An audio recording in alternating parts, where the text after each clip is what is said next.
Hi, and welcome to Here and There. I'm your host, Jeff Matthews. This month, we're joined by Stefanie Brazile from 501 Life magazine, telling us about the March issue, Faith, Friends, and Family.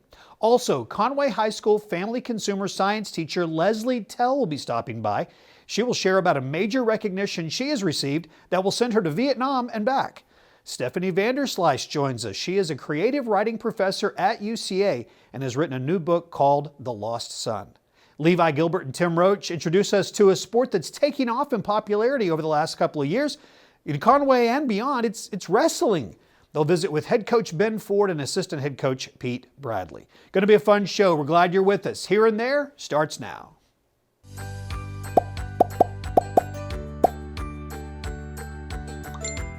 You've arrived at your destination.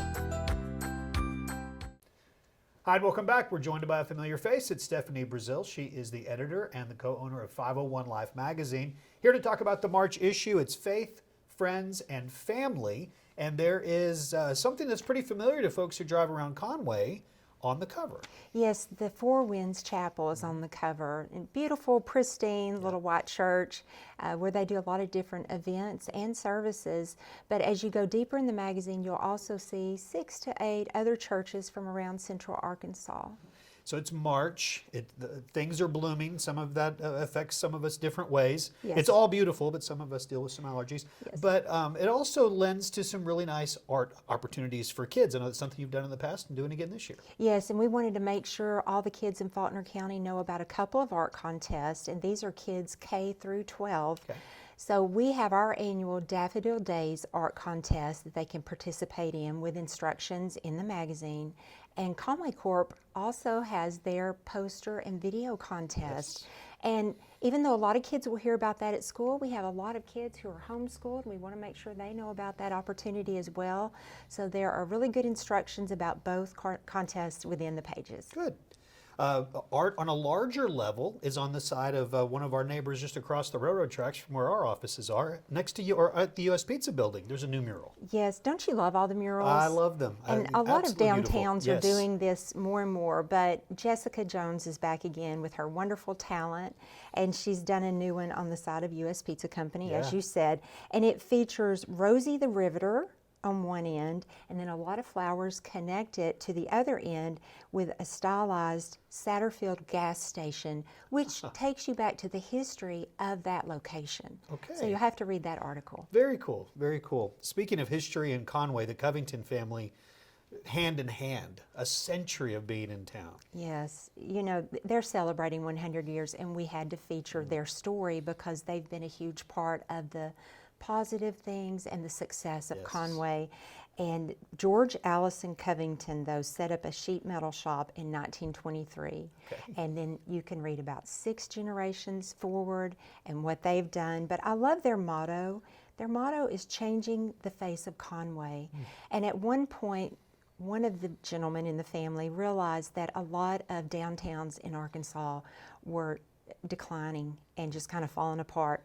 So he had a couple of reasons. He wanted to make sure Conway kept looking great, Okay. and he also wanted to provide work for his employees. Okay. And so with that, they've done a lot to make sure downtown Conway stayed beautiful, and now we know it is the heart of our community. Yeah, I was going to say that decision has led to a lot of very good things for Yes. our community. The Artist of the Month creates religious art. Steve Hurd is his name. Tell me about Steve.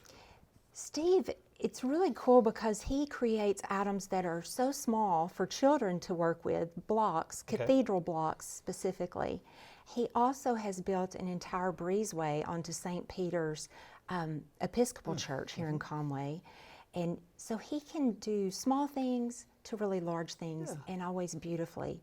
And his blocks are not only sold in art museums in the U.S., but also in France and Ireland. Ah. So he's a very talented gentleman from here in Conway, Steve Hurd. Nice. We'll get to know more about him in the magazine.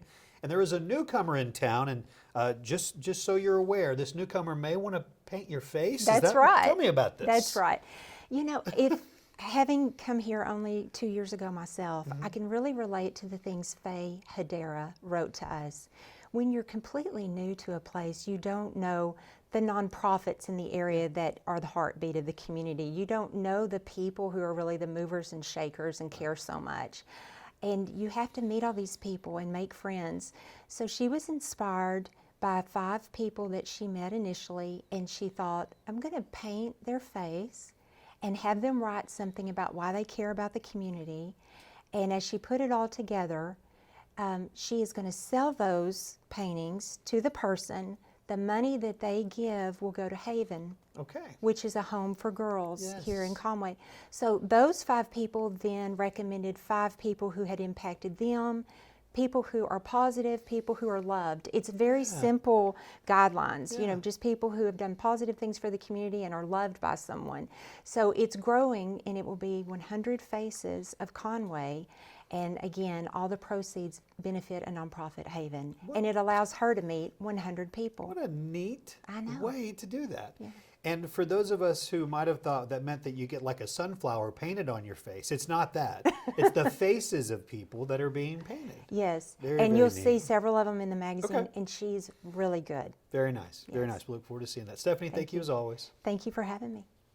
We've done it again, Conway, thanks to you. Once again, we've been chosen best of in Faulkner County. You need to come in and browse the facilities. We're a full-service jewelry store. We have everything you can possibly think of, but custom seems to be our brand name and our mark. We can produce some of the finest jewelry that has become so far over the top. I've never seen anything like what this store is capable of doing. Anything that you can conceive, we can make it here at Brooks Fine Jewelry. Brooks Fine Jewelry, your jewelry makers in downtown Conway.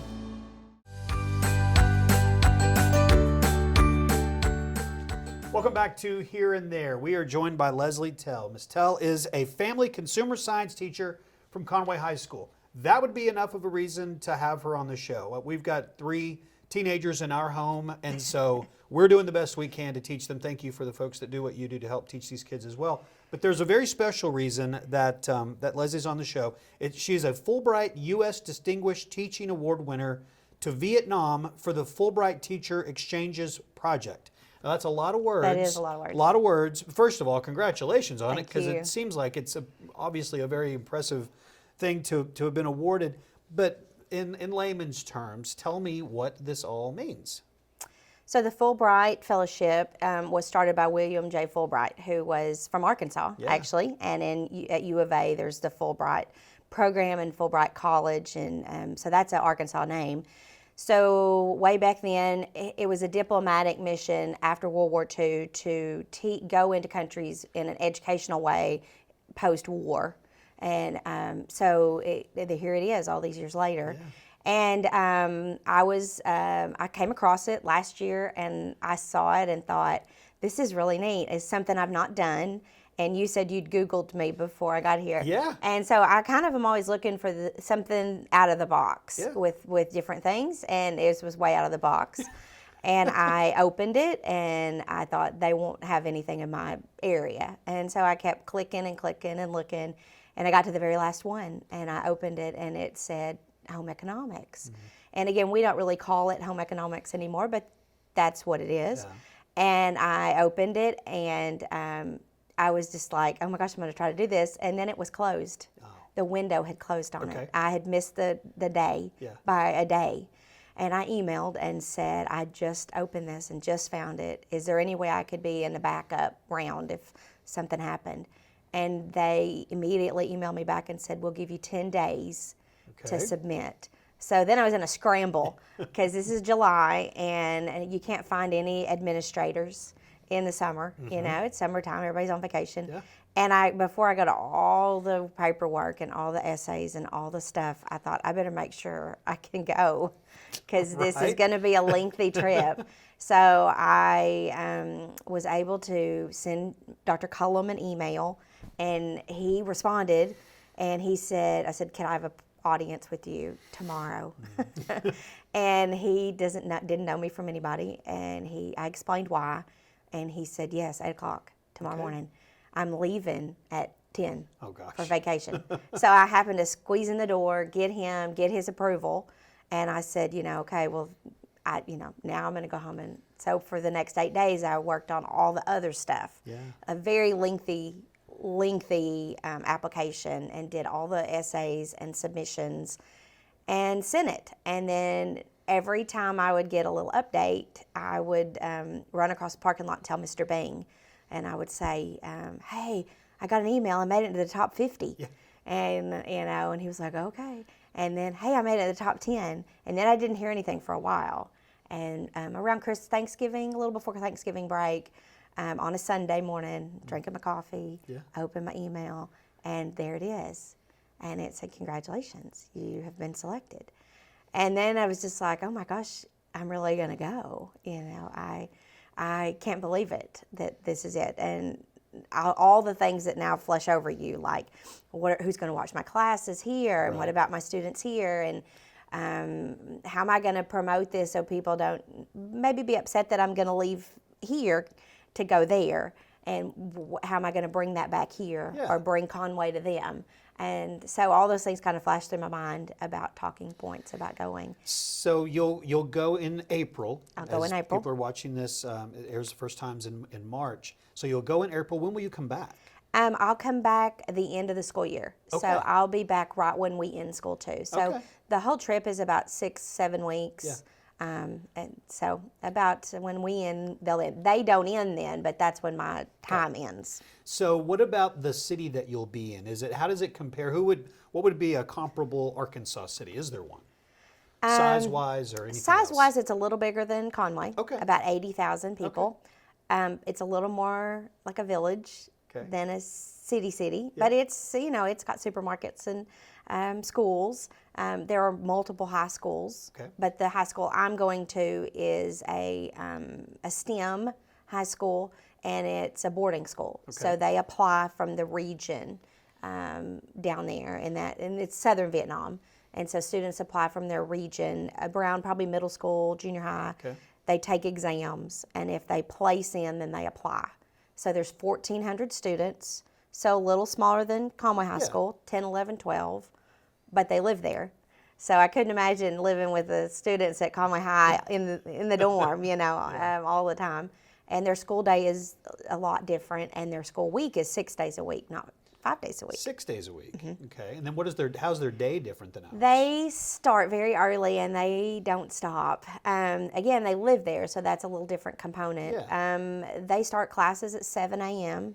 in the morning, and then at 11 they have a break. From 11 to 2, they have lunch, rest time, study groups, whatever. From 2 to 4, they do clubs, activities, tutoring, any of that. And then from 4 to 6:30, they have classes again. Wow. And then I don't see that flying in my house. And then it starts over. Yeah, it's a long, long day. And I've even been told by different people in town who know other Vietnamese students who said, then they go back to the dorm and get in study groups. Or they... These are driven kids. They're very driven, yeah. This is a really great opportunity to put them into the next level of academia.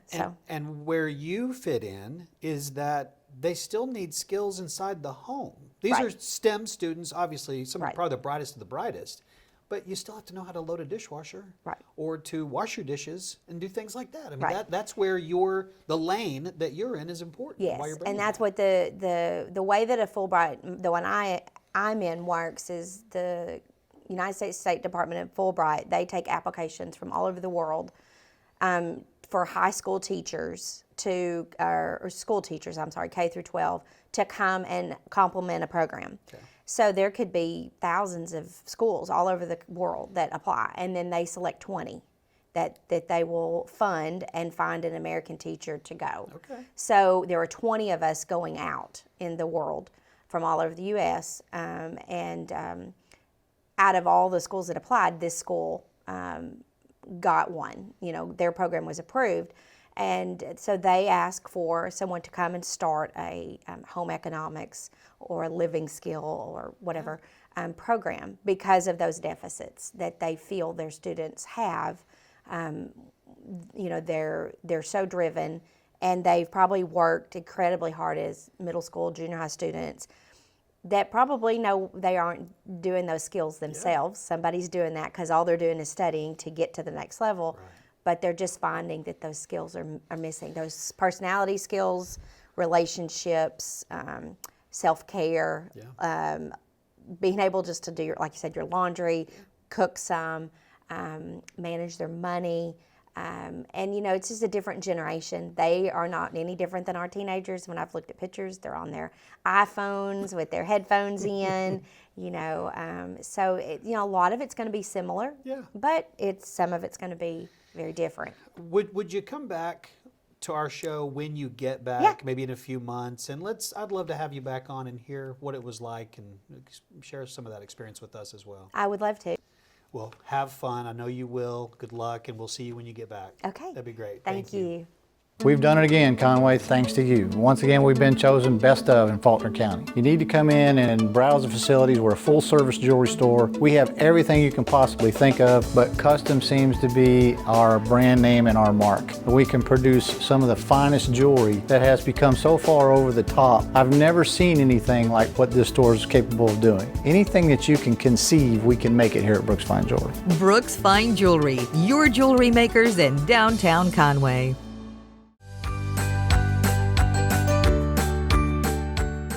Welcome back to Here and There. I'm Jeff Matthews, joined now by Stefanie Vanderslice. Stefanie is with us. She is a professor of creative writing at UCA, an author and a speaker. Read that on your website. All those things are true about you. And so let's talk about your journey. First of all, we're going to get into a book that you've got out right now, but your journey to UCA, you've been a lot of places. Oh, yes. Well, I went to grad school. I met my husband at George Mason University where we were getting our MFAs. Okay. He's also a writer, and we met there in a writing class. And then we went on to Louisiana where we got PhDs, and we were married when we went to Louisiana. And then from Louisiana, we came here, and we've been here for 25 years. Have you? Well, yeah, almost 26. So I know you were born in New York and then spent some time in upstate New York, but your 25 years here, I guess, has taken any accent away. I can't hear any New York in you at all. Well, Is it upstate there? New York is a little bit different Okay, true. accent. Yeah. So people who know upstate New Yorkers tell me I have an accent. Okay. Well, now I hear it. Now that you're saying it. But I can say y'all with the best of them because Okay. I think it's a great word, and I want to fit in where I am. Right. Well, y'all's the place to do that. Yes. So speaking of y'all and other words, obviously with your lines of work, words are a huge part of it. Where'd that love come from? My mother, absolutely. My mother was a huge reader. I mean, the library was like a second home to me. Okay. And she read to me a lot. She really got me to love reading and love libraries. I actually am on the library board here, which is, a dream come true. I love it. Yeah, I get it from my mother. My dad was also he was a teacher and a speaker. So, but I get it from my mother, definitely. Just when you read and read and read and read the way she got me reading, you eventually, you think, I want to try this. Yeah. And so you got into the writing aspect of it, then the teaching aspect of it. So I want to go there before we get to your book. Writing is a skill that is so important. I talk to my kids all the time. Oh my gosh, yes. Whether it's writing for a script like we do for this show or writing for whatever it might be. Creative writing, though, is that a different lane than just writing in general? It's a little different, but I think you can use a lot of the skills, revising, you don't just write something in creative writing. You write it, you get feedback on it, you write it again, and you keep working on it till, but basically it's very similar. Yeah. I do a lot of other kinds of writing, and my creative writing background is great for that because I'm just very used to, okay, back to the drawing board, back to the draft, So my background is spoken words. I was in radio for a long time and now I do this, but with my job here, I sometimes have to write. I write our press releases. And so Crystal Kemp, who is my boss and who you know, she is very quick to send back the press releases to me with lots of red lines and revisions. And so I understand. Yes. I learned now to not put that. I put the word that in so many sentences, and I don't need to do that. All right, exactly. I even said it. Yeah, you learn it over time. These are things that you learn over time if you write a lot. Yeah, You know. It's a skill you have to practice just like any other. So writing led to to The Lost Son, which is your novel that you're here to talk about. There it is. There it's it beautiful. is, You can get it on Amazon and other places, I'm other sure. places, absolutely. Okay. Yeah. What is it about? It is about, it's actually based on a family story. Okay. That I learned in my 30s, and I absolutely, once I found it out, it kind of started to just take over my mind. Yeah. My great-grandmother was my step-great-grandmother, and I learned in my 30s. She was a German immigrant. Okay. She came over with her first husband. They had a child, and then for their second child, she had some health complications. This was in the 20s. Okay. And she had to have a nurse who came to the house. Well, interestingly, sometimes when we delve into our family stories, they're not always pleasant. Interestingly, the nurse and her first husband fell in love, took the baby at 6 weeks. Oh, wow. Back to Germany. Oh, my goodness. Yes. So I didn't know a lot of details about this. And so she was actually my step-grandmother because my great-grandmother, my actual grandmother, died in her 30s. So I find this out, and what happened was she somehow survived. Honestly, because I had 2 young children at the time, I couldn't stop thinking, how did she do this? How did she survive losing her 6-week-old infant? So I thought about this a lot, and then what happened, it turned out she found my great-grandfather and married him in her 40s, right at the end of World War II. Okay. And I thought, wow, he must have been special for her to trust anyone again after what a betrayal, So they got married, but then she discovered that she had a son fighting for the Allies and a son fighting, didn't want to be fighting, but was fighting for Germany. Okay. So it's really about that, how she tries to find her son many times over 20 years, but she's actually finds him because of the war and all of that. Okay. And it's really about her and how she survives and thrives and forgives. Learns to forgive. So how did your family take to the idea of, here's a chapter of our story that we're going to put out there for the world? Well, some of them are more happy about it than others. Some are like, I really wish she wasn't sharing that story. But most of them think it's a really interesting story, and they really want it to be shared. Yeah. So most of them, I think, like it. Okay. Yeah. And where can you get it? I mentioned Amazon, but where else is a good place to get it? You can get it at Amazon. You can get it at Regal House Publishing, which is the publisher. That's another great way to get it. You can get it on Barnes & Noble, anywhere online. Okay. You can get it. Very good. We'll have the links there on the screen and let people know where to get it. Thank you for joining us. Thank you. This is fascinating. I really do appreciate it. it. Thank you very much. Thanks. We've done it again, Conway, thanks to you. Once again, we've been chosen best of in Faulkner County. You need to come in and browse the facilities. We're a full-service jewelry store. We have everything you can possibly think of, but custom seems to be our brand name and our mark. We can produce some of the finest jewelry that has become so far over the top. I've never seen anything like what this store is capable of doing. Anything that you can conceive, we can make it here at Brooks Fine Jewelry. Brooks Fine Jewelry, your jewelry makers in downtown Conway.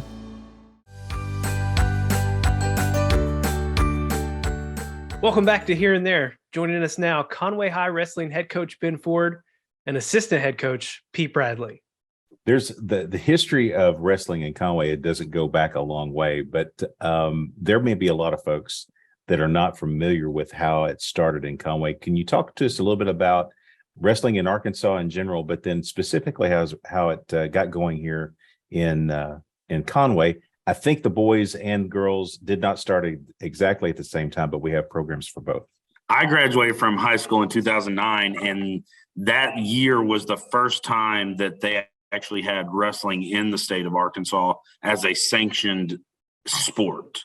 Before COVID, every year, every single state tournament, every single school, we were growing school numbers, we were growing student numbers all across the state. And so even when COVID happened that following year in 2020, 2021, and everybody did everything that they had to do to make sure everyone was safe and participating in everything. Like, that was my first year here at Conway, but even then, we had more schools, we had more student athletes who were a part of it. And so as a state, it has grown exponentially over time. For 2019, 2020 was the first year that they had girls sanctioned wrestling, and we had a true girls state tournament. And so since then, it has exploded all over the state. There are girls from every classification, every size of school, all of them.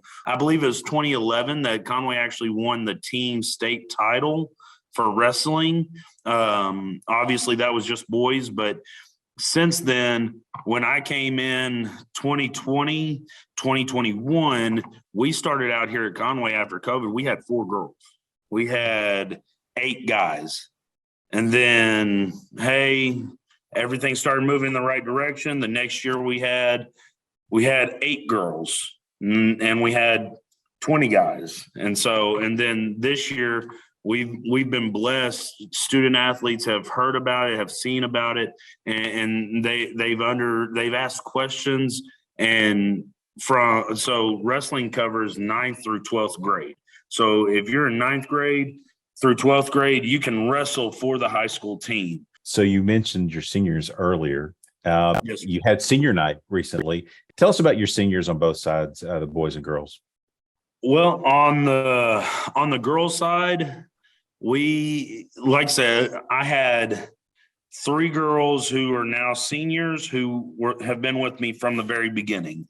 That would be Courtney Arnold, Jasmine Robinson, and Kirsten Groland. Those 3 we've been through some highs and we've been through some lows. And so they've worked really, really hard to get to where they are. We had a couple of others come out over the last couple of years. Shakira Tony, Haley Dooley, and Kaylee Kaufman. Of those 3, 2 of them I had in class. I teach world history, and I do shameless plugs every year. I'm like, guys, I'm the wrestling coach. Girls, I'm the wrestling coach. I need wrestlers. And so every class, it's like, guys, here it is. And so 2 of those 3 I had as students, and they trusted me enough in the classroom to say, okay, I'll come out and I'll try wrestling. On the other side, on the guys' side, we had Bruce Cadle, Lewis Harrington, Matt Francis, Seth Fortune, Preston Oaks, Malik Williams, and a young man by the name of Jackson McNair. That all of those guys came out. Of those, Bruce, Seth, Matt, those 3 guys have been with me all 3 years that we've been here, and the growth for both girls and guys has gone a long way. Coaches, we'll close out with this just to reiterate, what are your goals moving forward for the program, and how do folks, if parents or guardians are watching this, or there's 9th graders out there all the way up through seniors, or, going to be seniors next year watching this, how do they get involved? As far as the school aspect, 9 through 12, they can email me. My email address is fordb@conwayschools.net. Reach out. It's a great sport. This is coming from a football guy. I didn't wrestle in high school. Great sport that's not going to interfere with football. It's great compliment. It's a second sport. Go look at all the college coaches, the NFL coaches that either wrestled themselves or recruit wrestlers. Kansas City, I think half their offensive linemen were wrestlers in high school. The only thing I ask of the kids is for them to do their best. If you can give me your best, if you can look your peers in the eye and say, I gave you everything I had, there's nothing more that I can ask for. So goals for me is real simple. Keep growing the program and make sure the kids understand that, one, they have a place where they're going to be loved, they're going to be challenged. And I tell kids all the time, I love you enough to tell you when you're wrong, but I also love you enough to tell you when you're right.